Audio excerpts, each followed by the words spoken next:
y'all, how you doing? My name is Connor, and today I wanted to show you the cold plunge that we have here and talk a little bit about the setup, the build, how to care for it. Yeah, the first thing I want to say is that you can probably hear the cicadas. It's summer, it's Texas. It's been on the top side 105, on the low side 101 during the days, so that's really hot. But this thing is going great outside. We just changed the water maybe 5 days ago, and typically it takes somewhere between 24 to 48 hours to drop down to the temperature that I like, which is between the range of 38 and 41. This time it took like 5 days, which makes sense because it's so hot.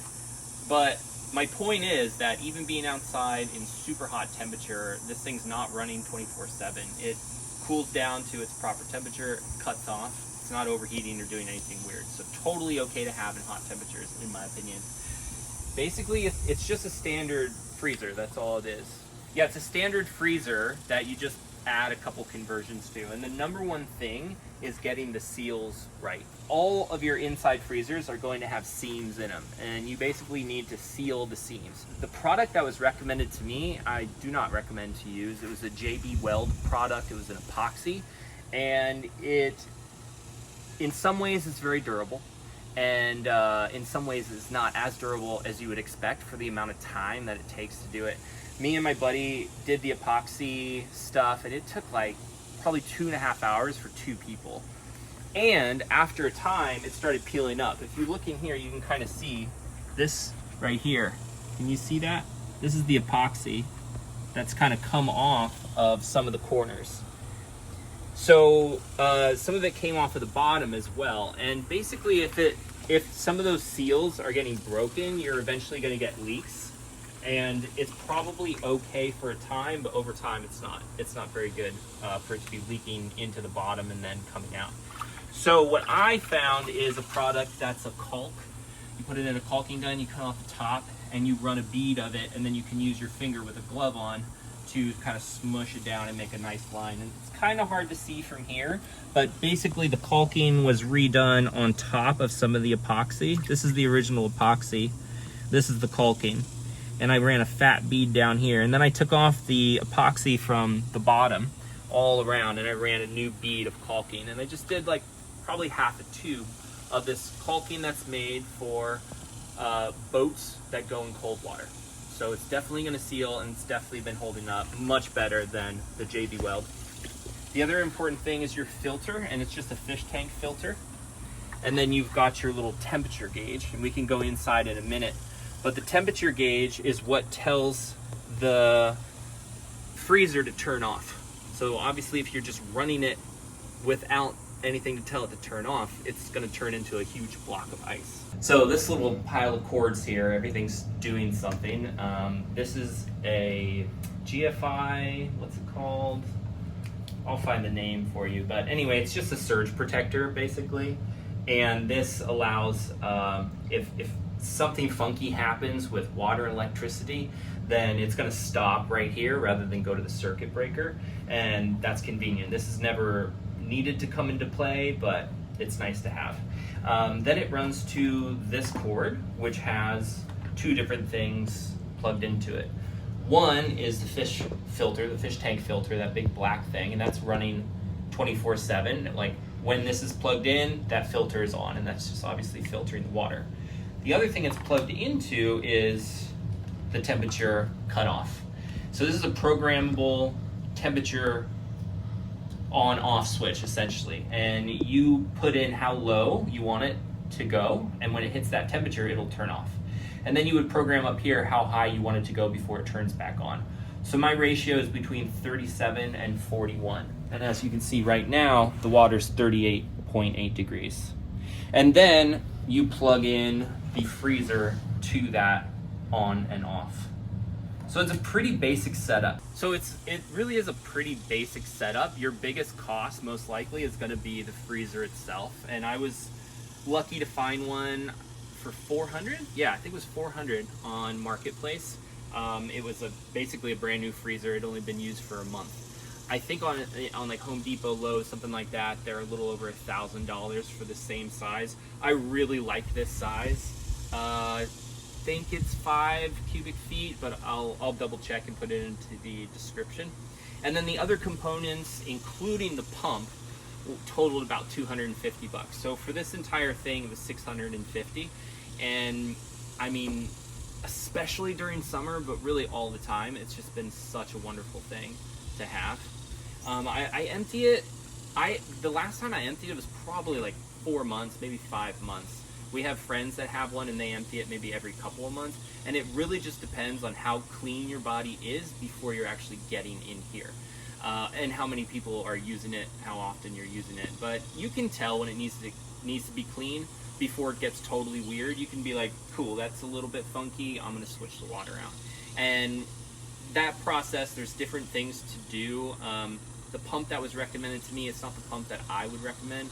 I'd recommend a submersible pump, which means that you can just drop the pump in with a line on it, a hose line, and it'll suck the water out. The one that we use you have to prime it with water to get the pump going, and then there's a hose that goes in and a hose that goes out. Those are more convenient for situations where you can't drop a whole submersible in, but you could definitely do a submersible in here. And then the last part of that phase is just cleaning it. In particular, this rubber gasket, these are the first things to get kind of funky. And you can see, even though I have cleaned it and I have used bleach on it, there's still this little bit of remaining mildew. Nice thing about these newer freezers is that you can take these out. Some of the old ones you couldn't take out, or at least not easily. So at some point I could take this out and I could maybe give it a bleach bath if I really wanted to try and kill the remaining mildew, but for me it's pretty good. So anytime I get in, I always turn it off from the electrical outlet. So I'm going to go inside, I'm going to turn that off, and then we're going to jump in. So I just like to have a little stopwatch with me. Yeah, different techniques. What I have heard, something like 90 seconds to 120 seconds at a time, and 3 to 5 times a week. That's when you really see the best results. But I say some is better than none, and so even if you just start by getting in and getting out, I think good on you, and that's awesome. But for me, it's like, it really helps with inflammation, it helps with anxiety, and it's something that I get to choose that's challenging, rather than the world choosing something that's challenging for me. I get to say, here's my challenge today, and I'm going to rock this. So I got my little stopwatch, and I'm going to aim for 2 minutes today. And we're looking at 38.8 degrees right now.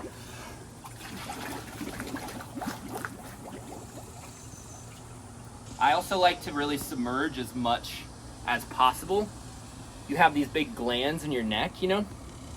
And I don't know, I feel like it's more powerful to get those submerged. But if you need to keep your feet out, you need to keep your hands out, that's totally cool. I'm not gonna judge you on that. And someone also told me that getting your face submerged right away helps tell the rest of your body what's going on. Whether that's true or not, I'm not sure, but I have found it to be easier to get my head under initially, and that allows me to relax as much as I can while starting to freeze. So we're at 50 seconds right now.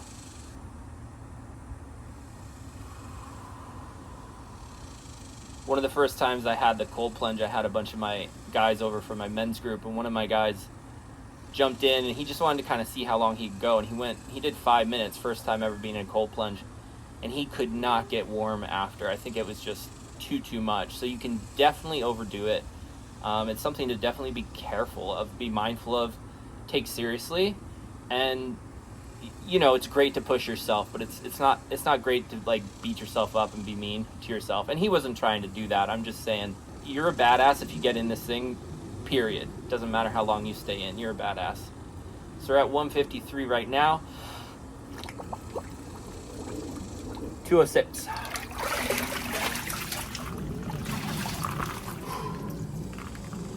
How's my skin look, babe? A little red? A little bit. Yeah.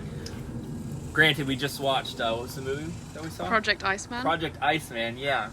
And that dude does a full Ironman in Antarctica, so, yeah, there's a range, right? But yeah, I feel great. Thanks for joining me. If you have any questions, post them in the comments down below. I'll try and put all the products that I have in the description box with a link there. Those are affiliated links in that I'll make a few pennies off of your purchases, but this is by no mean a paid video whatsoever. This is all just like suggestions, and hopefully it comes into handy in your life. So much love to you. Oh, alarm.